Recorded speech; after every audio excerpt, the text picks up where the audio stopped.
Kalau kalian belum tahu, sekarang ada lensa yang ukurannya kecil banget, compact parah buat dibawa-bawa, tapi bisa menghasilkan gambar sekelas Hollywood.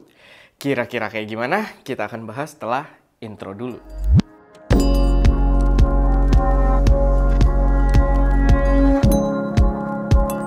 Halo semuanya, selamat datang di channel SM Media dengan gue Erwin. Dan di video kali ini kita akan membahas sebuah produk yang menurut gue sangat sayang kalau nggak kita bahas. Karena produk ini bener-bener menarik banget. Walaupun ya mungkin butuh waktu sampai gue dapat produk reviewnya, dapat sampel produknya buat kita coba langsung. Tapi di sini tetap bakal ada informasi yang bakal berguna buat kalian. Karena kalau misalkan kalian udah nonton video ini, kalian tahu betapa racunnya lensa yang pengen gue bahas ini. Jadi yang pengen gue bahas ini adalah jajaran lensa anamorphic terbaru dari Laowa dengan nama Laowa Nanomorph. Dan dari namingnya aja menurut gue cukup brilian ya, Nanomorph, karena dia menjual value di mana lensa anamorphic ini adalah lensa anamorphic dengan ukuran paling kecil di dunia. Ukuran yang gampang buat dibawa-bawa. Dan buat kalian yang mungkin belum familiar dengan lensa-lensa anamorphic, memang lensa anamorphic itu biasanya cukup besar gitu. Apalagi untuk anamorphic yang vintage lens, yang namanya nggak bisa gue sebutin gitu ya, karena biasanya namanya ribet-ribet. Dan begitu juga terakhir kita ada review lensa anamorphicnya Sirui, itu yang cukup budget friendly dan cukup compact juga. Sedangkan si Laowa Nanomorph ini jauh lebih compact dan lebih mantep lagi gitu ya. Walaupun ya gue sih nggak expect harganya bakal di bawah Sirui. Mungkin harganya akan cukup pricey juga, tapi gue rasa masih sangat make sense gitu. Masih sangat racun untuk kita pertimbangkan. Apalagi balik lagi kalau kita lihat dari sudut pandang yang lebih luas, pasaran lensa anamorphic itu tidak banyak gitu. Sehingga Laowa ini kalau sampai masuk ke Indonesia, gue rasa bisa kayak kacang goreng mungkin dikejar oleh para videographer. Mungkin buat teman-teman yang belum tahu, gue akan kenalin dulu ke kalian. Brand Laowa sendiri itu bukan pemain baru di dunia lensa, terutama lensa manual fokus, lensa manual. Karena kita dulu pernah nyoba lensa micro four third-nya buat Lumix. Dulu itu kita coba 7,5 mm focal length-nya dengan bukaan yang gua lupa, sorry. Tapi lensa tersebut adalah lensa ultra wide. Kalian bayangin aja 7,5 mm ultra wide dengan zero distortion. Emang apa ya, kalau secara teknis kita se-ultra wide itu nggak bisa tanpa distort sama sekali gitu. Maksudnya distort tarik ya. Karena nanti di ujung-ujung gambarnya bakal berasa kayak ketarik. Cuman zero distortion yang dimaksud di sini adalah dia tidak ada barrel and pincushion distortion atau tidak ada distorsi cembung dan cekung. Jadi kalau misalkan kita ngambil gambar garis lurus dengan lensa tersebut, misalkan kayak 3D gitu ya, kita ngelihat lorong nih, kita foto, terus dia garis lurus lorongnya, 3D-dimensionalnya itu bakal tetap lurus sampai akhir. Tidak ada cekung atau cembung sama sekali gitu. Jadi itu cakep banget untuk lensa tersebut, untuk lensa yang pernah kita coba itu. Dan dia juga punya minimum focus distance yang deket banget, sehingga kalau kalian pengen bikin konten yang apa ya, yang secara visual agak eksperimental gitu, kalian coba close up lalu fokusnya di matanya gitu, bentuk orangnya udah mulai agak kedistort karena lensa ultra wide dan kalian close up juga gitu, itu biasanya cukup menarik. Dan Laowa menawarkan hal tersebut. Dan sekarang Laowa hadir dengan inovasi yang menurut gue menarik banget, nggak boleh sampai kita lewatkan. Karena jajaran Nanomorph ini bener-bener membuat anamorphic tuh lumayan aksesibel gitu untuk kaum yang lebih general, kaum yang lebih publik, lebih luas. Pertama udah pasti yang tadi gue sebutin juga, kelebihan pertama adalah ukurannya yang compact. Kalian bisa lihat, gue sih belum megang produknya ya, tapi udah ada comparison juga di website gitu dan juga di video-video review orang luar. Dan kalian bisa lihat mereka bandingin dengan kartu kredit, dengan uang kertas, itu bener-bener lensanya kecil banget. Dan gue bener-bener salut juga. Jadi gue bukan pengguna yang anamorphic banget ya. Memang penggunaan lensa anamorphic itu menyenangkan, gambar jadi dramatis banget.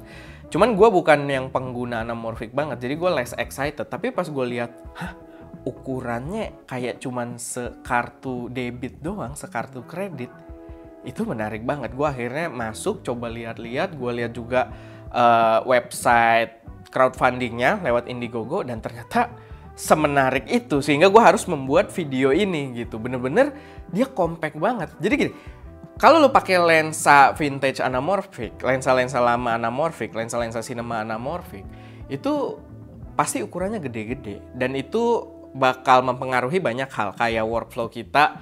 Nggak bisa ngambil pergerakan shot-shot yang rumit gitu atau melewati ruang-ruang sempit, dan begitu juga susah buat dibawa-bawa kalau skala produksi lu kecil gitu. Sedangkan di sini dengan anamorph ini, dia kan sekarang kayaknya punya tiga fokaleng dulu yang keluar, dan tiga-tiganya itu bisa lo bawa sekalian pakai tas kamera dan pakai tas kamera selempang bahkan.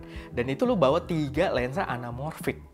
Menurut gua itu udah jadi satu gebrakan juga yang menarik gitu, dimana lu bisa kemanapun bawa lensa anamorphic menghasilkan footage anamorphic, yang kita akan bahas lagi lebih lanjut soal footage anamorphic ini. Tapi itu, pertama soal keringkasannya yang luar biasa enak buat dibawa-bawa. Lalu karena dia ukurannya kecil, yang menarik juga di sini, dia juga support banyak mounting kamera. Kalian bisa lihat di websitenya, gue kasih link juga di deskripsi. Dia banyak banget opsi mounting sesuai kebutuhan kamera kalian. Tapi yang menarik banget menurut gue di sini, dia udah support DL mount-nya DJI. Jadi sekarang lensa anamorphic sudah capable untuk dipakai di DJI Ronin 4D gitu. Itu mantep banget menurut gue. Dan setahu gue kalau misalkan dia bisa pakai DL mount, berarti dia bisa juga dipasangkan di drone Inspire-nya DJI gitu. Karena mereka pakai sistem kamera yang sama, Zenmuse kalau nggak salah namanya. Dan itu akan membuat lo bisa syuting drone pakai lensa anamorphic. Dan begitu juga ya, sebenarnya lo pakai kamera mirrorless dengan lensa anamorphic sekecil ini pun udah luar biasa gitu. Apalagi sekarang udah support tadi DL mount. Gua rasa ini bakal kepake banget untuk para filmmaker yang cukup yang cukup ambisius gitu. Gue susah banget nyari kata-kata yang jarang gue pakai emang, tapi itu untuk filmmaker yang ambisius, gue rasa ini bakal jadi lensa yang menarik banget. Bisa untuk DJI juga, DL mount. Lalu dia ada 2 pilihan color flare di sini. Jadi umumnya itu lensa anamorphic sama kayak Sirui. Mereka punya salah satu efek yang gue suka dari lensa anamorphic adalah flares, optical flares. Kalau kalian ada direct light, dia bakal jadi optical flares gitu. Jadi kayak film-filmnya Michael Bay ya. Michael Bay doyan banget pakai anamorphic, dan ya kayak film-film Transformer kalau kalian belum dapat gambaran gitu kayak ada flaresnya. Dan di sini di nanomorph ini kalian punya 2 opsi untuk flaresnya. Kalian mau yang biasa yang banyak di anamorphic lain warna biru, atau dia juga menyediakan warna yang agak warm gitu. Dia sih menyebutnya warna amber. Dan itu warnanya agak keoren-orenan gitu, dan memang untuk beberapa use case gua rasa akan lebih cocok. Walaupun memang dibedain lensanya, jadi bukan kita beli satu lensa bisa ganti-ganti gitu ya. Kita langsung beli, langsung milih mau flares biru atau flares kuning. Tapi maksud gue kapabilitasnya balik lagi luar biasa gitu. Tergantung yang kita mau aja gitu, selama kita ada budgetnya gitu ya. Atau nanti barangnya kalau ada di rental lebih menarik lagi gitu kan. Kalau kita pengen shot dengan flares kayak gimana, kita tinggal pilih aja gitu. Dan secara fisik pun dibedain. Gue suka banget nih desain lensanya, udah kelihatan keren banget. Khas Laowa sih sebenarnya. Laowa tuh bikin lensa manual yang memang menurut gue kelihatan keren. Dan di sini dibedain, ada yang ring biru dan ada yang ring amber tadi. Kalau untuk yang flaresnya warna amber gitu. Jadi itu juga bakal keren banget. Nah, secara teknis ini menarik nih. Gue sebelumnya udah pernah bahas lensa anamorphic Sirui, mungkin gue tadi udah sebutin, tapi di sini ada poin yang pengen gue angkat soalnya. Kalau kalian belum nonton, silahkan kalian coba nonton nanti review lensa anamorphic Sirui kita. Nah, Sirui itu menggunakan squeeze factor, dia di 1.33 kali. Dan ya, jadi dia stretch-nya itu nggak sejauh si Laowa ini, karena si Laowa pakai 1.5 kali gitu. Cuman si Sirui ini, balik lagi kalau kalian kepo ya, hasil footage-nya juga mantep-mantep. Kalian tinggal lihat, kita udah review lensanya Sirui yang anamorphic. Cuman dia kalau misalkan kita melakukan pengaturan fokus, dia squeeze factor-nya tuh akan berubah sedikit-sedikit gitu. Yang membuat tergantung jarak focusing kita, itu squeeze factor-nya akan berbeda dikit. Dan kadang kita butuh sedikit fine tune lagi gitu di editingnya, biar gambarnya kelihatan akurat gitu squeezing-nya. Dan itu cukup mengganggu, tapi hal yang wajar karena gue nonton di beberapa channel-channel yang memang fokus bahas anamorphic, itu sering terjadi juga di lensa anamorphic lain. Tapi Laowa ini dia mengklaim kalau dia punya konstan 1.5 kali. Konstan squeeze factor. Dan ini menarik banget menurut gua karena berarti kita tidak akan mengalami isu seperti tadi. Mau jarak subjeknya seberapapun, dia akan menggunakan squeeze factor 1.5 kali. Jadi editing kita tek udah kelar. Begitu juga kalau kita preview kayak pakai Atomos atau kalau kalian pakai Lumix gitu kan bisa langsung di set preview untuk anamorphic langsung 1,5 gitu. Nggak perlu diubah-ubah fine tune lagi. Dan menurut gue itu menarik banget. Awalnya gue kira gini sih, gue kira penyebab squeeze factor yang agak berubah gitu, kemarin dijelasin sama channel Anamorphic on a Budget, itu karena sistem yang namanya synchrofocus. Ketika kita ngatur fokus lensa, di dalamnya tuh ada optik yang mungkin gue pakai peraga kali ya. Ini ada lensa. Ya, nih kita ada lensa, tapi ini contoh aja nih lensa EOS M-nya Canon. Dan ya kayak lensa kayak gini, biasanya ini cukup umum juga dipakai. Sistem focusing di mana ada grup optik yang maju mundur ketika kita mengubah titik fokusnya. Nah, grup optik yang maju mundur ini biasanya menyebabkan, kalau di lensa anamorphic, itu menyebabkan perubahan squeeze factor. Walaupun nggak segede itu ya, tapi kadang lumayan ngaruh gitu. Lumayan objeknya jadi kelihatan lebih gepeng atau lebih cembung gitu, lebih tembem gitu kan. Dan itu awalnya gue kira mungkin si nanomorph ini tidak menggunakan synchrofocus gitu. Makanya dia tidak ada squeeze factor yang berubah-berubah, dia konstan gitu. Dan pas gue cek lebih lanjut di website Indiegogo-nya, ternyata dia tetap pakai synchrofocus. Tetap ketika focusing ada optik yang maju mundur. Cuman dia mengklaim dia punya satu sistem yang dia patenkan, sistem baru dan dipatenin. Jadi mungkin penjelasannya tidak akan rinci yang mereka berikan karena ini dipatenin juga sama mereka biar nggak diinin brand lain. Tapi intinya yang gue lihat di situ, kalian juga bisa lihat, harusnya dikasih gambar sama Eko. Dia ada yang namanya anamorphic blocks. Jadi anamorphic blocks ini ada kayak elemen optik tambahan di dalam lensanya yang dia posisinya deket dengan fokus optik tersebut yang bergerak. Dan ini yang dia mengklaim mampu membuat lensa ini memiliki squeeze factor yang konstan gitu. Kita tidak tahu cara detailnya dia membuat seperti itu kayak gimana. Maksudnya technical detailsnya kita tidak tahu. Tapi ya dengan dia, balik lagi, kita sebagai shooter yang kita tahu ketika kita focusing squeeze factornya udah konstan, menurut gue itu udah cakep banget gitu. Jadi ya gue nggak perlu tahu lah itu juga dipatenin, ya bodo amat gitu. Itu kan urusan mereka yang pemain bisnisnya. Cuman gue sebagai calon user gitu ya, menurut gue brilian banget. Lu bayangin udah kecil, gampang dibawa-bawa, hasil anamorphic cinematic dengan squeeze factor 1,5 dan tanpa isu squeeze factor yang berubah-ubah gitu. Squeeze factornya benar-benar konstan. Dan apa yang kurang menarik dari situ? Maksud gue itu mantep banget. Lalu selanjutnya nih, terakhir, dia juga menghilangkan salah satu isu yang selalu terjadi di lensa-lensa anamorphic, yaitu minimum focus distance. Dimana minimum focus distance lensa anamorphic itu memang biasanya jauh banget. Begitu juga di Sirui yang kita coba, walaupun mungkin nggak gue bilang jauh banget ya, tapi untuk penggunaan kita memang harus agak jauh gitu dibandingkan kita biasa pakai lensa biasa. Karena ya minimum focus distance-nya ada keterbatasan secara technical gitu, secara optical itu nggak bisa gitu untuk bikin focus distance-nya dekat.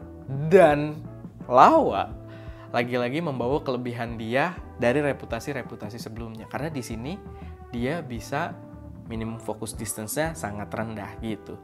Walaupun nggak ada angka pasti, maksudnya gini, dia kan ada 3 focal length yang berbeda dan dari masing-masing focal length tersebut mereka pakai minimum focus distance yang berbeda-beda juga.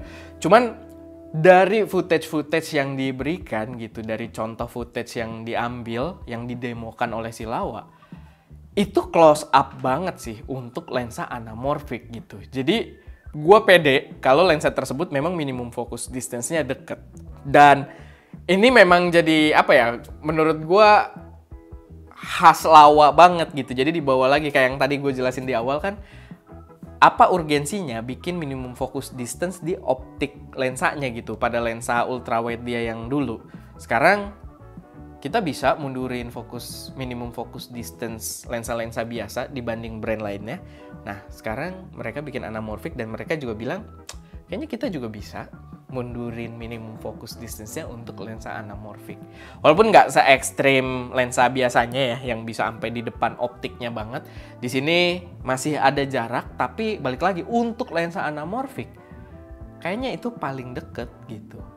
Dan gue nggak ngerti ya, engineer mereka kayaknya mantep banget gitu, karena dengan minimum focus distance segitu deketnya, mereka tetap bisa bikin dengan mounting yang berbeda-beda juga. Padahal mounting kamera kan punya flange distance yang jaraknya beda-beda juga. Sedangkan ini dia bisa keluarin mounting banyak dan bener-bener komplit gitu. Segala dari mirrorless sampai kayak untuk cinema PL mount pun ada gitu, kayak wah, nggak tau lah, itu keren banget. Yang jelas lensa lawan nanomorph ini gue rasa perlu untuk kita antisipasi. Cuman untuk sekarang, gue nggak tahu dia bakal masuk ke Indonesia kapan ya. Karena untuk sekarang di global pun dia tidak dijual dengan cara retail. Dia dijual melalui campaign Indiegogo, sama seperti PropLens.